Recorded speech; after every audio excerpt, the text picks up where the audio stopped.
আসসালামু আলাইকুম দর্শকবৃন্দ, আমি মাহিরা তাসনিম। শুরুতেই জানাচ্ছি আজকের গুরুত্বপূর্ণ শিরোনামসমূহ, এরপর জানব প্রতিটি খবরে বিস্তারিত। চলুন এক নজরে দেখে নিই আজকের সংবাদ শিরোনামগুলো। জানিয়ে দেব গুরুত্বপূর্ণ সংবাদ। ভারতে গ্রেফতার হয়েছে শুটার ফয়সাল। ভারত থেকে ধরা খেল হাদি হত্যার 2 খুনি। ডিম থেরাপি খেয়ে ফাঁস করল আসল মাস্টারমাইন্ডের নাম। এবং সর্বশেষ জানিয়ে দিব হাদির খুনি ফয়সালকে গ্রেফতার করে ফিরিয়ে দিচ্ছে ভারত। ফয়সাল শুটারকে কেন, কারা, কিভাবে কোটি কোটি টাকার চেক দিয়েছ, আজ আপনাদের জানানোর চেষ্টা করব। সাথে থাকুন আর সাবস্ক্রাইব করুন। এবার আসা যাক মূল ভিডিওতে। প্রিমিয়ার আল আরাফা ইসলামী bank, Dhaka bank, Pubali bank, national bank আরও অন্যান্য ব্যাংক রয়েছে। 11 ব্যাংকের মধ্যে 38টি চেক ছিল, দোলান ছিল 32টি। মধ্যে সর্বোচ্চ টাকার সংখ্যা 90 কোটি আর সর্বনিম্ন ছিল 7 কোটি। তবে দীর্ঘ 1 সপ্তাহ হতে যাচ্ছে ওসমান হাদিকে গুলি করে হত্যা হয়েছে। তবে এই হত্যা নিয়ে অবাক করা তথ্য ফাঁস হচ্ছে। তবে কি ওপর মহল থেকে এই হত্যা? আসল মাস্টারমাইন্ড দেশের সবাই জেনে গেছে, আসল খুনি হলো ফয়সাল করিম মাসুদ। তবে ডিএমপি কমিশনার জানিয়েছে সত্যি শীঘ্রই নাম প্রকাশ করতে যাচ্ছে। এর মধ্যে কি কোনো পরম মহলের? ডিএমপি জানায় হত্যাকাণ্ডের ঘটনায় মোট 11 জনকে গ্রেফতার করা হয়েছে। এদের মধ্যে 6 জন স্বীকারোক্তিমূলক জবানবন্দি দিয়েছেন। দ্রুত মামলার চার্জশিট দাখিলের পরিকল্পনা রয়েছে। আগামী 7-10 দিনের মধ্যে অভিযোগপত্র দেওয়া হবে এবং 7 জানুয়ারির মধ্যে তা চূড়ান্ত করা হবে। তদন্তে পুলিশ 2টি বিদেশি পিস্তল, 52 রাউন্ড গুলি, মোটরসাইকেল, ভুয়া নম্বর প্লেট এবং 53টি ব্যাংক অ্যাকাউন্টের বিপরীতে 218 কোটি টাকার চেক উদ্ধার করেছে। তবে হত্যার উদ্দেশ্য এখনও নিশ্চিত করা যায়নি। নজরুল ইসলাম জানান, মূল সন্দেহভাজনকে এখনও গ্রেফতার করা যায়নি বলে মোটিভ সম্পর্কেও নিশ্চিত তথ্য পাওয়া যায়নি। তিনি আরও বলেন, মেঘালয় পুলিশের সঙ্গে অনানুষ্ঠানিক চ্যানেলে যোগাযোগ করে ফয়সালকে সহায়তা করার জন্য 2 সহযোগীকে আটক করা হয়েছে। এই ঘটনার প্রেক্ষিতে তদন্ত চলমান রয়েছে এবং আইন প্রয়োগকারী সংস্থা আশা করছে মূল সন্দেহভাজন ফয়সালকে শীঘ্রই গ্রেফতার করা সম্ভব হবে। আগামী 7 জানুয়ারির মধ্যে মামলার চার্জশিট দেওয়া হবে বলেও জানান তিনি। গত 12 ডিসেম্বর দুপুর আনুমানিক 2:20 মিনিটে পল্টন থানার বক্স কালভার্ট রোডে হামলার শিকার হন শহীদ শরীফ ওসমান হাদি। মতিঝিল মসজিদ থেকে জুমার নামাজ শেষে প্রচারণা চালিয়ে সোহরাওয়ার্দী উদ্যানের দিকে যাওয়ার পথে মোটরসাইকেলে আসা প্রধান আসামি ফয়সাল করিম মাসুদ, রাহুল দাউদ ও তার অজ্ঞাত পরিচয় সহযোগে হাদিকে লক্ষ্য করে চলন্ত অবস্থায় গুলি চালায়।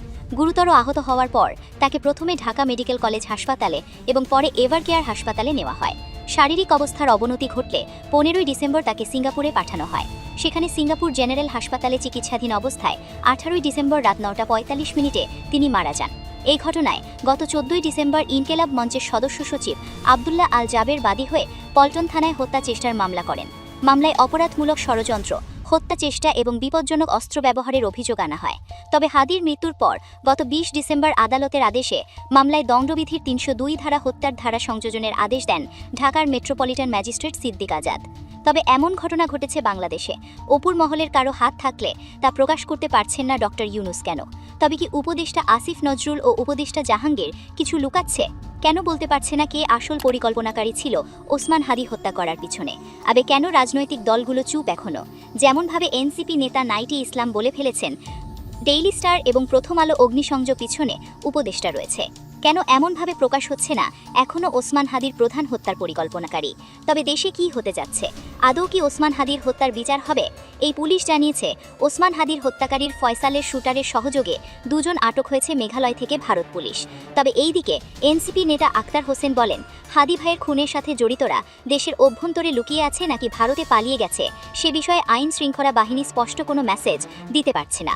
আমাদের মনে হয় রাষ্ট্রযন্ত্র কিংবা প্রশাসন এই হত্যাকাণ্ডের সাথে জড়িত রয়েছে, কারণ খুনি পরিচিত, যার সবকিছু প্রকাশ্য, তার একার পক্ষে খুন করে পালিয়ে যাওয়া কিংবা লুকিয়ে থাকা সম্ভব নয়।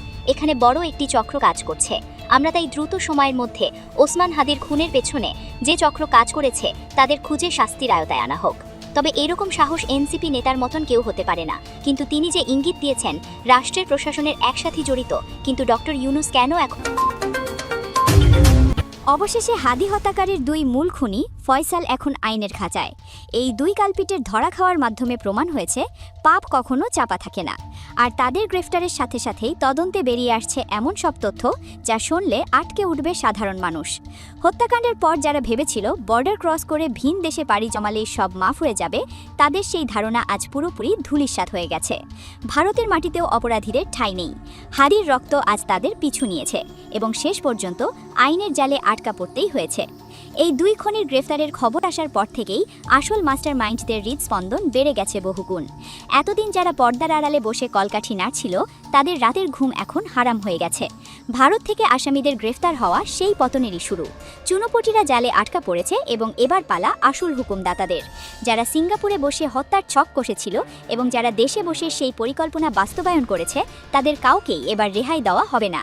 পুলিশ প্রশাসনের হাতে ইতিমধ্যেই পৌঁছে গেছে সেই সব গোপন নাম ও পরিচয় যা প্রকাশ পেলে অনেক ভিআইপি মুখোশ খুলে রাস্তায় গড়াগড়ি খাবে। পুলিশ প্রশাসন সব জেনেও এখন চুপ করে আছে, কারণ তারা চায় না এখনই সব নাম প্রকাশ করে শিকারকে সতর্ক করে দিতে। মাস্টারমাইন্ডরা যেন পালানোর সুযোগ না পায়, সেজন্যই এই কৌশল অবলম্বন করা হয়েছে। শহীদ শরীফ ওসমান হাদি কেবল একজন ব্যক্তি ছিলেন না, বরং তিনি ছিলেন অন্যায়ের বিরুদ্ধে এক বলিষ্ঠ কণ্ঠস্বর। হাসিনা সরকার তাদের নিশ্চিত পতন আজ করতে পেরেছিল অনেক আগেই। ক্ষমতা ছাড়ার ভয়ে এবং দেশকে নেতৃত্ব শূন্য করার হীন উদ্দেশ্যে তারা এক ভয়াবহ কিলিং মিশনে নেমেছিল। এই মিশনে তারা হাত মিলিয়েছিল ভিনদেশি গোয়েন্দা সংস্থা রয়ের সাথে। তাদের মূল টার্গেট ছিল দেশের প্রতিবাদী ও সাহসী তরুণ নেতৃত্বকে একে একে দুনিয়া থেকে সরিয়ে দেওয়া। সেই জঘন্য তালিকার একেবারে শুরুর দিকেই ছিল শরীফ ওসমান হাদির নাম, কারণ হাদি তাদের চোখের বালি আর গলার কাটা হয়ে দাঁড়িয়েছিল। তাকে থামানোর জন্য সাধারণ কোনো হুমকি বা ধুমকি কাজে আসছিল না বলেই তারা বেছে নিয়েছিল এই চরম পথ। শরীফ ওসমান হাদির হত্যাকাণ্ড কোনো রাগের মাথায় বা হুট করে ঘটে যাওয়া কোনো ঘটনা ছিল না। এটি ছিল নিখুঁত জ্যামিতিক ছকে কষা এক ঠান্ডা মাথার খুন।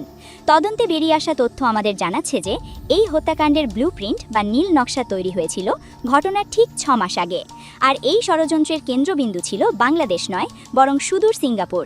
চাকচিক্যে ভরা সেই শহরে বসে এক গোপন মিটিংয়ে ঠিক করা হয়েছিল হাদিকে হত্যা করার পরিকল্পনা। সেখানে কারা উপস্থিত ছিল এবং কারা সুদূর প্রবাসে বসে দেশের এক অকুতভয় কণ্ঠস্বরকে থামিয়ে দেওয়ার ছক কষেছিল, তা এখন তদন্তের মূল বিষয়। সিঙ্গাপুরের সেই বিলাসবহুল মিটিং রুমে বসেই ঠিক করা হয়েছিল কবে এবং কোথায় হাদির ওপর আঘাত হানা হবে। অর্থাৎ এটি ছিল সম্পূর্ণ আন্তর্জাতিক ষড়যন্ত্র এবং প্রি প্ল্যান্ড মার্ডার। এই পুরো পরিকল্পনার বাস্তবায়ন করতে প্রয়োজন ছিল একজন বিশ্বাসঘাতকের, আর সেখানেই ব্যবহার করা হয়েছে ফয়সালের মতো কালপ্রিটদের। ফয়সাল বন্ধু বেশে হাদির সাথে মিশেছিল এবং তলে তলে কাজ করেছিল সেই মাস্টারমাইন্ডদের হয়ে। সে ছিল সেই বিষধর সাপ যে হাদির প্রতিটি পদক্ষেপের খবর পৌঁছে দিত খুনিদের কাছে।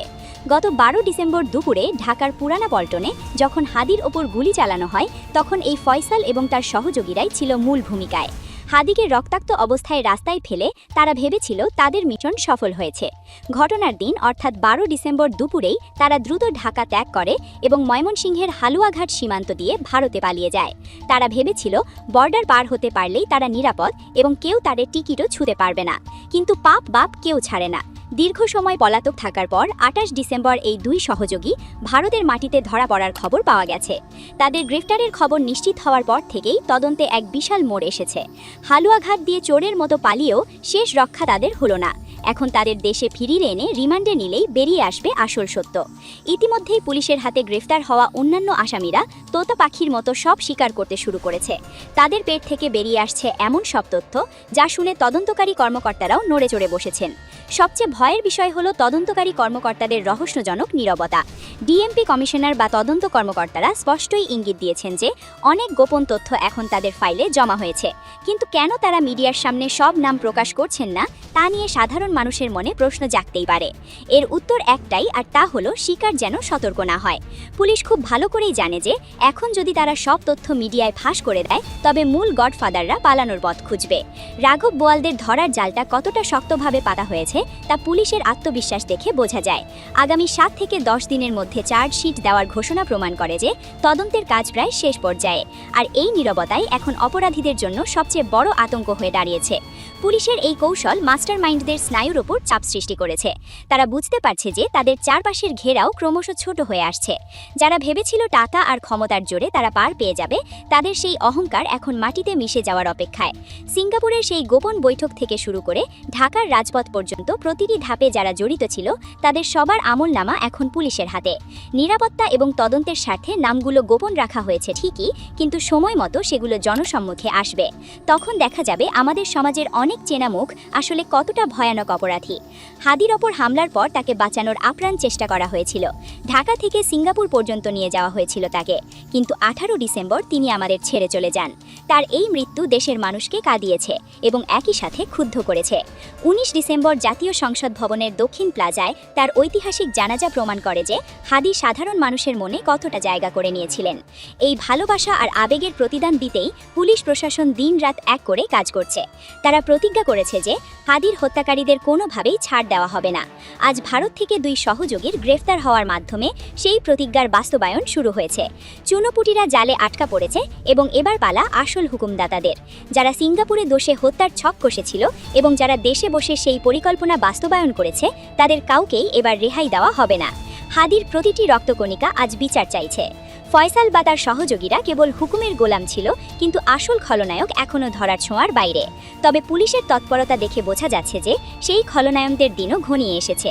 দেশের মানুষ এখন আধীর আগ্রহে অপেক্ষা করছে সেই দিনের জন্য যেদিন আসল মাস্টারমাইন্ডদের নাম ঘোষণা করা হবে। পুলিশের হাতে আসা তথ্য অনুযায়ী এই হত্যা পরিকল্পনায় বিপুল অঙ্ক লেনদেন হয়েছে। সিঙ্গাপুরের সেই মিটিংয়ে কারা ফান্ডিং করেছিল এবং কাদের ইশারায় এই কিলিং মিশন পরিচালিত হয়েছে তা এখন দিনের আলোর মতো পরিষ্কার হওয়ার পথে। তদন্তকারীরা অর্থের উৎস খুঁজছেন এবং খুব শীঘ্রই হয়তো সেই সব রাঘব বোয়ালদের নাম আমরা জানতে পারব যারা টাকার বিনিময়ে মানুষ খুন করতেও দ্বিধা করে না।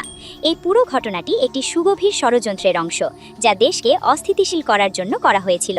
কিন্তু হাদির আত্মত্যাগ সেই ষড়যন্ত্রকে রুখে দিয়েছে এবং মানুষকে আরও বেশি সচেতন করেছে। সাধারণ মানুষ হিসেবে আমাদের দাবি একটাই, এবং তা হলো হাদির প্রকৃত খুনিদের দৃষ্টান্তমূলক শাস্তি। কেবল যারা গুলি চালিয়েছে তাদের শাস্তি দিলেই হবে না, বরং যারা আড়াল থেকে কলকাঠি নেড়েছে তাদেরও খুঁজে বের করতে হবে। পুলিশ ইতিমধ্যেই জানিয়েছে যে তারা সন্তোষজনক অগ্রগতি পেয়েছে এবং খুব দ্রুতই চার্জশিট দেওয়া হবে। এই চার্জশিটেই হয়তো উঠে আসবে সেই সব লোমহর্ষক তথ্য যা এতদিন গোপন ছিল। সিঙ্গাপুরের কানেকশন থেকে শুরু করে ঢাকার আন্ডারওয়ার্ল্ড পর্যন্ত বিস্তৃত এই অপরাধ চক্রের প্রতিটি সদস্যকে আইনের আওতায় আনা হবে। এই ছিল এই মুহূর্তের গুরুত্বপূর্ণ খবর। ভিডিওটি ভালো লাগলে লাইক দিন, শেয়ার করুন এবং আমাদের চ্যানেলটি সাবস্ক্রাইব করতে ভুলবেন না।